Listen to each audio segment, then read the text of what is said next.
The film, released under the title Star Wars in 1977, kickstarted a revolution in filmmaking. The companies that George Lucas founded in order to carry out the sound and special effects work in this movie are still in use today, and the entire industry depends on the kind of blockbuster that George Lucas essentially invented for this movie. But whereas the effects work is highly innovative, the story structure is conservative, except for one trick that very few movies copy.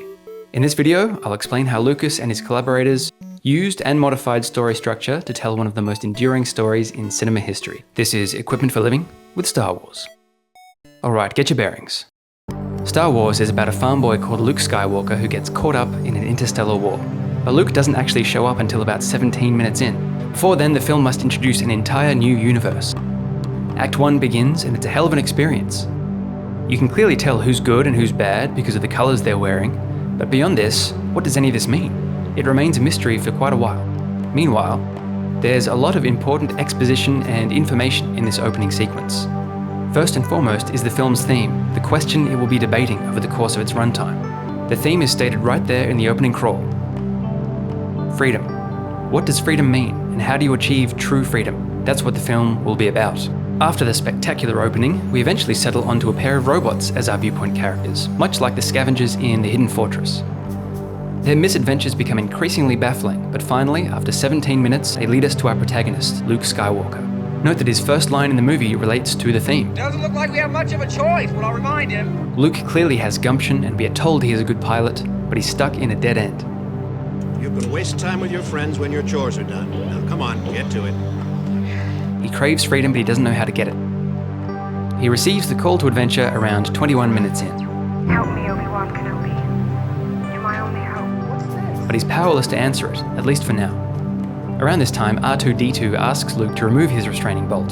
The droid is essentially asking for his freedom. Luke obliges, which makes the audience like him, and then goes and argues with his uncle some more. This is the debate section, after all. At minute 26, we get this gorgeous and evocative scene, probably the film's most iconic. We feel a universal longing as Luke watches the binary sunset. We've all felt trapped like this before, with freedom in sight but out of reach. So we finally have our protagonist, but almost a quarter of the way in. Where's Act 2? We keep getting Act 1 material. Luke goes in search of the wayward droid, gets wanged on the head, and links up with Old Ben, a mystical hermit who delivers some more backstory. He invites Luke to join him on his adventure, but Luke declines. He lacks the freedom. He is too tied down by responsibilities. We get a glimpse of the bad guys talking politics and power and faith. We learn that the bad guys all care about power and control, the greatest challenge to freedom. But we're still meeting new characters and setting up exposition, all the jobs of Act 1. What is going on? At last, devastation on the farm severs Luke's ties to responsibility. Through tragedy, he is afforded a shot at freedom. At minute 42, over 35% into the film's runtime, Luke ends the debate and answers the call. I want to learn the ways of the Force and become a Jedi like my father. We finally have all the information we need to enter Act 2, the upside-down world. But what's going on with this mega-long first act, over a third of the film's runtime? Is Lucas using the rare 1:1:1 act ratio? Is he going off-piste, ignoring storytelling advice? Or has he reinvented film structure altogether? We'll return to this question, but for now, let's get to grips with the rest of the story. 42 minutes in, the first light-hearted half of Act 2 begins, the honeymoon after the major turning point. We get to see Ben in action, and at minute 47, 40% into the runtime, we meet our B-story character, the character who will reflect the film's theme. The B-story is handled in an interesting way in Star Wars. Rather than giving all the thematic work to a single character, it's distributed among several. Of the B-story characters, Han undergoes the greatest change, so I've spotlighted him as the exemplar here. But pretty much every secondary character in the film carries some thematic information. So let's go through everyone in order of their introduction. First, we meet the droids. R2-D2 shows us that freedom can get you into trouble. You know, that little droid's gonna cause me a lot of trouble. Oh, he excels at that stuff. Next, we meet Darth Vader. For Vader, freedom comes from power. The ability to destroy a planet is insignificant next to the power of the Force. Darth Vader acts as the perfect villain for Luke, an example of what happens if you seek freedom the wrong way, through power. Note that Darth Vader is mostly machine, mostly ego. Next up is Princess Leia. For her, freedom comes from resisting power. For Old Ben, freedom comes from trusting something bigger than yourself. Your eyes can deceive you, don't trust them. For Grand Moff Tarkin, freedom comes from control. Fear will keep the local systems in line. And then there's Han Solo. For Han, freedom comes from wealth. Right now, he's being held back by his debts. Those guys must really be desperate. This could really save my To neck. earn his freedom, he thinks he needs money. Refracting the theme through so many side characters is a smart move. It means that thematic discussion can continue on if a character or two dies along the way, and it allows you to explore many different facets of the theme throughout the story. Seven Samurai by Akira Kurosawa does something similar to even greater effect, but that's another box of frogs. For now, note that Luke himself is basically an empty vessel. He wants freedom, but he doesn't know how to get it. So now that Star Wars has established its theme and B-story, it can continue on its way. We get the lighthearted moments expected in this stretch of the story, including tension between Han and Luke and some training scenes with Ben. But things get more serious along the way. This culminates at 61 minutes in, or 52% of the runtime. Our heroes leave hyperspace to find Alderaan destroyed. This is the midpoint, a major turning point signaling a shift in tone. The stakes are raised dramatically here. And then things get worse. In line with the theme, our heroes are captured, deprived of freedom. They break out, but they find themselves still surrounded by foes. There's no such thing as freedom on a Death Star. Our heroes start to fall apart, alternating scenes of internal and external tension. But they're gonna kill her! Better her than me. They pull together to rescue the princess, only to find themselves trapped in a new prison. Notice how these obstacles are thematically relevant. Putting a protagonist in danger always raises the tension. We want to know if they survive. But putting the protagonist in a danger relevant to the theme heightens that tension even further. We want to know if they survive spiritually as well as physically. Will they pass the test of the theme? So our heroes are trapped once more, dying from a lack of freedom. In this case, the thing that gets them out is communication, which may well constitute C-3PO's contribution to the theme. But we're not completely free yet. Using his faith, Ben goes and deactivates the tractor beam, the last thing preventing their freedom. Luke and company fight their way through stormtroopers and cross impossible gaps. Ben encounters the greatest challenge to the theme of freedom yet: power. At exactly minute 90, around 77% in, Ben's commitment to something bigger than himself allows him to sacrifice himself so the others can get away. He trusts himself and the Force so much, he loses all ego. He earns their freedom, and as we'll learn later in the film, his own. This moment constitutes the lowest point in Luke's journey, the one where all seems lost. He lost his aunt and uncle before, he left his world behind, and now he's lost his mentor. He's worse off now than at any other point in the movie. At 77%, this moment comes a little later than normal. Usually it hits anywhere between 65 to 75%. This is just outside the normal range. But note that it exactly mirrors the timing of Akira Kurosawa's Hidden Fortress, which also reaches this point around 77% in. This could be conscious influence or it could be a coincidence. Either way, it is mildly interesting. So I'm always interested to see how the storytellers fill the moments between this crucial beat and the start of Act 3. Sometimes this stretch runs short, sometimes long, sometimes it's dialogue heavy, sometimes it's action heavy. Star Wars does a little of both. In this moment, Luke has just seen power defeat self-belief. All the ideas he's been having about resistance and wealth and freedom are dashed in this moment. How does he recover? There follows a very brief period of mourning, but then this film just pulls out another exciting set piece. As we cross the threshold into Act 3, delivering the plans to the rebels, there's the last few moments of thematic discussion. Note that there almost always is around the break into Act 3.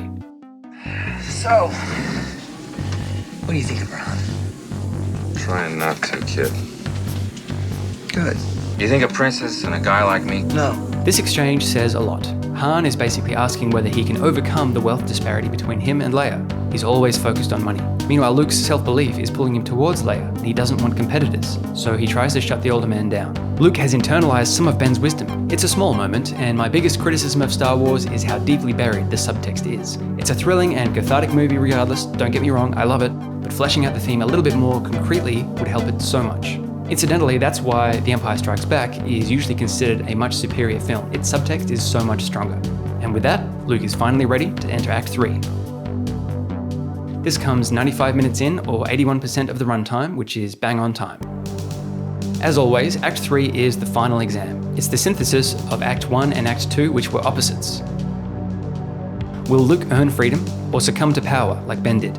Act 3 begins, as usual, with a gathering of resources. There's a briefing scene setting up the stakes and details of the final battle, and then... Well, the Empire doesn't consider a small one-man fighter to be any threat, or they'd have a tighter defense.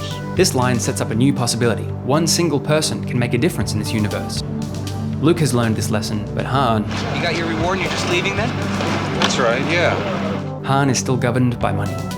We sense that Han has changed, but we wish he'd changed even more. We wish he had found freedom from his selfishness. As a secondary character though, this is just about all we can expect for him. Luke has doubts about persevering without Ben, but Leia reassures him. She reminds him that he has something bigger than himself to fight for, symbolized quaintly with a kiss. Now that we have our resources in order, we need to bring the fight to the enemy. This is just another jaw-dropping set piece in a film stacked with them. It's still powerful to this day, 45 years later. Our heroes put up a good fight, but at 1 hour 48, or 94% in, we hit our third act reversal. Vader has joined the battle and taken out the bombers. It's now down to Luke alone, one man against overwhelming power. Can one person really make a difference and deliver a new age of freedom? The film says yes, but only if he is humble and fights for a cause greater than himself. To underscore this, Ben speaks to Luke from beyond the grave. Use the Force, Luke. We realize that Ben didn't lose his freedom to power. He gained far greater freedom by sacrificing himself for others. He gained freedom from concerns about himself, and in making that sacrifice, he diluted the power of his enemies. This moment serves as the springboard for the mysticism coursing through The Empire Strikes Back. In Star Wars, Luke digs deep down into himself and finds what he needs to succeed.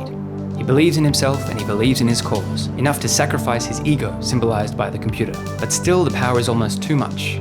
At the last minute, Han comes back and helps Luke out. Han has internalized Ben's wisdom too. Money buys physical freedom, but not spiritual freedom. Spiritually, he was still a slave to his own desires. Not anymore. He's risked his own ego, his own safety, for a higher purpose. This doubly reinforces the thematic information we just got from Ben. All the side characters are chiming in, giving Luke the support he needs to trust himself and pull off the impossible. Our heroes are victorious. All that remains from here is the denouement, which in this case is incredibly uplifting and cathartic. Basically a graduation ceremony to acknowledge that Luke successfully passed the third act exam.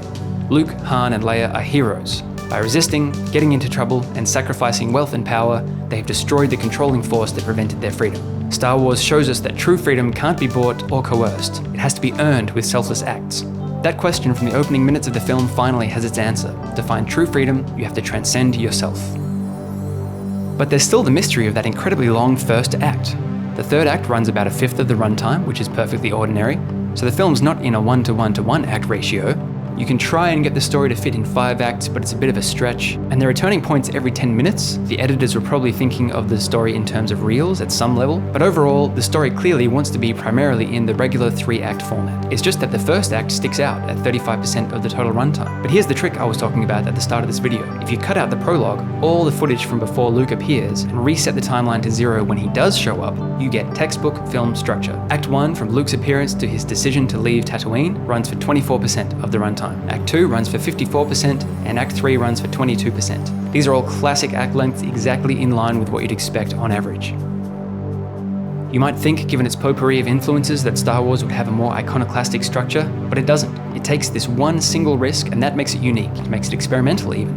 But besides the opening prologue, it's right down the line. That's why it works. That's why this film is so resonant and so beloved and so cherished. Because it respects the fundamentals of story. It's a clear, if quiet, essay on the nature of freedom and how to earn it. That message is always true, and it's remarkable that story was told in 1977. After so much political and civil upheaval, not to mention the Vietnam War, most movies in the 70s are dark and cynical, but not Star Wars. Star Wars grabs you by the lapels and shakes that out of you. It's a movie about good versus evil, and its universe is so colourful that the contrast between them is made all the more vivid.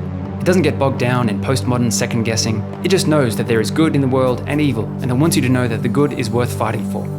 And it tells you how to achieve it too. That's what makes Star Wars such great equipment for living.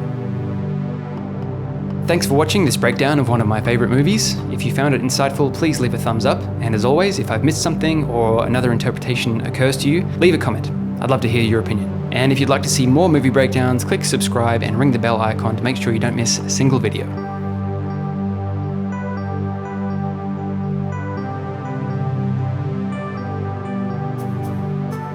I think one of the key factors in the success is that it's a positive film. It has heroes and villains, and that it essentially is a fun movie to watch. It's been a long time since people have been able to go to the movies and see a sort of straightforward, wholesome, fun adventure.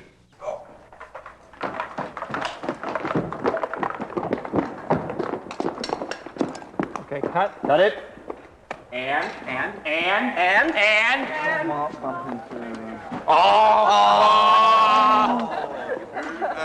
The mic was in frame. The mic was in picture. Oh. The mic was in picture. The mic was in picture. Everyone back to first position. The sound department at the pay. It was good.